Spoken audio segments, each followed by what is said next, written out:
Welcome back, fellow YouTubers, fellow subscribers, fellow bushcrafters, fellow survivalists, fellow...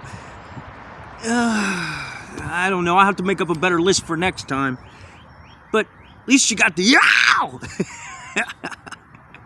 Alright, so today's video, well, I got a bunch of stuff in my pack, in my survival bag or my bushcrafting, and I could just jump right into showing you how to do things, but I think what I'm going to do is I'm going to go over each individual pack of accessories and things first that I have in my bag that I carry on the regular when I'm camping or bushcrafting. Or now, these things are in large quantities, some of them, such as this, and I would not carry this whole bag for say unless I knew the weather was going to be unpredictable. But if I were just going on a day hike, now if I was going for a week or a couple weeks out into the field or bushcrafting or hunting or whatever, yeah, I would take this whole bag with me, and it would be separated. It would be in a bag either with me or another person. That way we were sure to have what we needed for any contingency. But I'm just going to show it all to you so you can see the options and the things that I use and what I do. And so when it comes to fire, okay, one of the main things you have to remember when you're surviving or you're lost in the wilderness or you're just camping is fire, water, shelter. Okay, these are like the three main things that I look at. So if the first day I'm out in the field, the first thing I want to do is, for most of my day, collect wood, build shelter, find water source, then fire so that I can purify water if I'm surviving. If I'm bushcrafting or camping, then I use that same order, but I don't have to go look for water. I already have water with me. Okay, so here's my fire stuff. Most people carry one or two little things and a lighter or this or that. I'm more bushcrafter. I like to make fire, not just start a fire. So in here is a lot of stuff that you may not know what it's for or what it does. If I leave out anything, feel free to ask in the comments below or whatever. Or if you have a better way of doing things or something else that you like to store in, by all means. Now, I'm a huge fan of canvas. Waxed canvas, regular canvas, and leather. These are like the important materials to me because they keep things safe and dry and away from the elements. Okay? So, here we go. I'll bring you down here. Now, this is a tool roll made of canvas. I got this online for, we're going to say, less than 20 bucks, okay? Because it's been a while and I don't remember the exact price.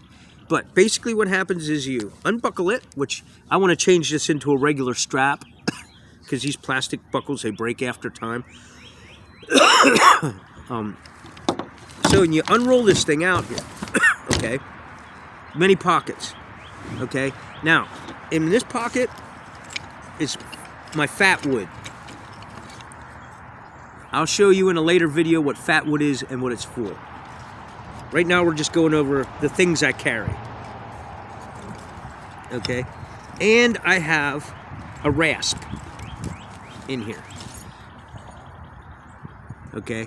And I'll tell you why later when I show you the fat wood, what I use the rasp for. In this pocket, I have chaga, which, fire starting fungus that I got off a tree. Now, I drilled a hole in this, and I was going to make it as some sort of a necklace, so it'd be easier to carry, but then I thought, I'll just throw it in with the rest of my stuff. Now, the chaga can be used for fire starting. I'll show you in a later video how to use it for that. Or it can be used just to steep for tea. And I'll show you how to harvest this as well. There's a tree up the road that I get my chaga from, so later videos I'll show you.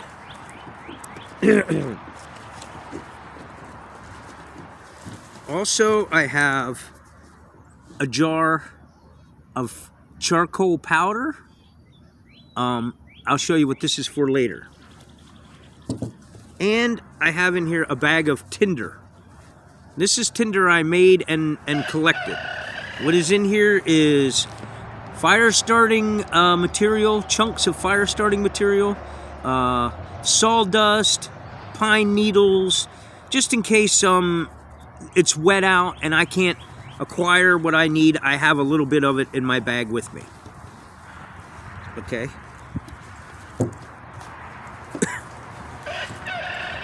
Boy, Duke's really crowing it up today.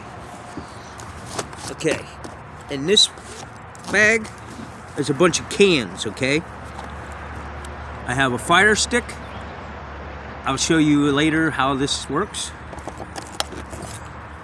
In this can, I have some birch bark and some pieces of denim for fire making, for fire stick, and for whatnot.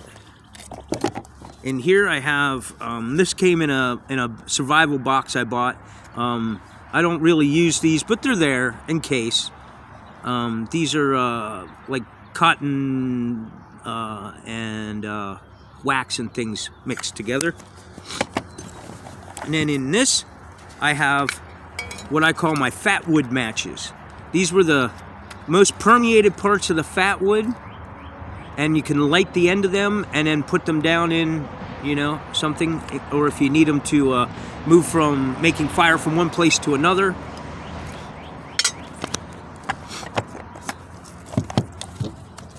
And in this here, I have, this is like my odds and ends pouch.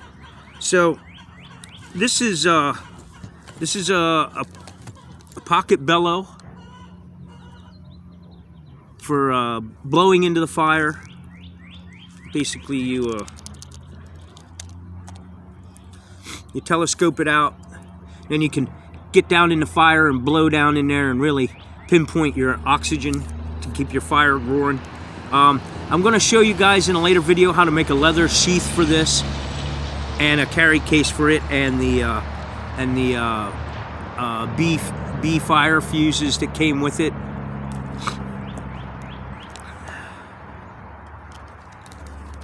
I have a magnesium block and scraper, which was just a piece of hacksaw blade that I cut off and dipped in some rubber sealant. That's in case. These are all just, you know, odds and endsy things. Some buttons, some jute for making a fire bundle. I have a couple ferro rods in case, you know, I need them. Glue sticks. I carry a bunch of glue sticks for repairs of things. I'll show you about that later as well, in a later video. I have some hand sanitizer gel. This is 80% rubbing alcohol. So if I need in a quick pinch, I can spritz it down in there and light it up, or I can just use it for my hands. I have some windproof matches. I have a fingernail file and a paracord needle in here. I'll show you, and also in a series I'm gonna show everyone how to tie paracord and use paracord for survival situations as well. And in the last pocket, I have a bunch of other oddsy things. For fire drill, bow drill, I have a rock for bow drilling. I have a couple bird calls for when I small game hunt. These are bird calls for local birds in PA. I have some other bird calls and things, turkey calls and stuff. I'll get into that in later videos because I like to hunt small game. I have some seashell here for fire stick for making a fire drill. I have a piece of wax that I lopped off of something and wrapped it up so in case I have to seal something. I have some pine pitch and that I made myself. I'll show you guys in a later video how to make it. I have an emergency candle. This is a 6-hour candle. I carry a couple different ones. I have a few in other bags, but I have one in this bag as well. You never know when you need a candle. I have some mechanics wire for fixing things or attaching or bundling things. And then I have this seashell. It was interesting, and I thought, well, it'd be real interesting. You could mix something in there, or maybe your hot glue, once you melt it, you could put it in there to scoop it out into something. And then I have a fire drill block bearing that has a bearing in it, so it's frictionless in case I have trouble with other means of using a fire stick or a bow drill, which I'll show you guys how to make a bow drill. I'll show you guys in later videos how to make a bow drill. I'll also show you, if you're bushcrafting and you're going out, I'll show you how to make the things you need for death fall traps and things that you can pre-make ahead of time, put them in a bundle and take them out with you, so you don't have to spend the time making that in the field. There'll be a lot of other things as well. If there's anything out of here you'd like me to demonstrate first, please put it in the comments below. If not, I'm gonna for sure I'm gonna go on to different packs and different cases and different kits I have before I come back and show all of the tutorials on how to make stuff, because this way, by the time I get to that, if there's a specific type of way you want to learn how to make fire, I also have flint and steel as well, but I don't have them in this pack. I have them in something else. And I know that's funny. Why wouldn't you keep flint and steel in with the rest of the stuff?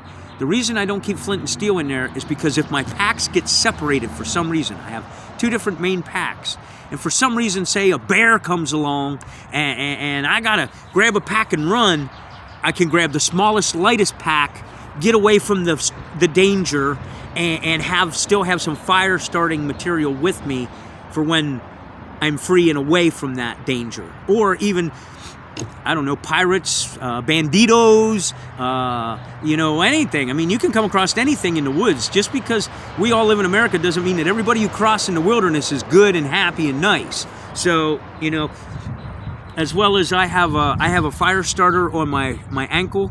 It's a paracord with a fire striker that I wear. I've worn it for years. I never take it off. I put it on the day I bought it, and it's been there forever and ever and ever. But you wouldn't know that because you don't see it. It's under my pant leg.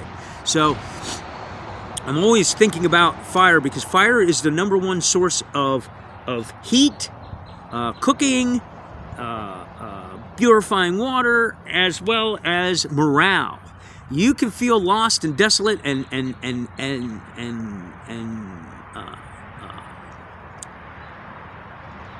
you can feel vulnerable to the elements and the creatures around you. But once you make fire, all that changes. Fire is definitely a game changer, because without fire, you can't keep warm, you can't cook food, you can't boil water, and you can't keep away animals. Animals will be less likely to come into your area or your camp if you have a fire. So I hope this showed you at least a little something about preparedness and collecting what you need and how I store it. Because when I was thinking about it, I had this big haversack, and it was just dedicated to my fire stuff. And I was like, wow, a haversack is supposed to be for so much more than just my fire making material. And so I broke it down into smaller bits and put it into other bags, but this is the main one I carry for when I'm bushcrafting, for all contingencies, for all reasons.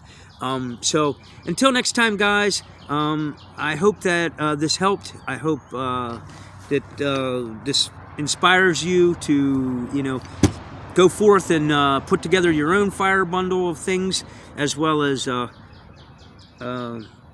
teaching you a little bit about things that could be used to make fire. And we'll come back to tutorials on that at a later date. Okay? So until next time, thank you for coming along. If you're new here, please like, subscribe, comment, hit the notification button so that you can get all the videos as they come up, because the more popular the channel is, the more people get to see it, the more education will get out there. So until next time, my fellows, be safe, be well, be kind.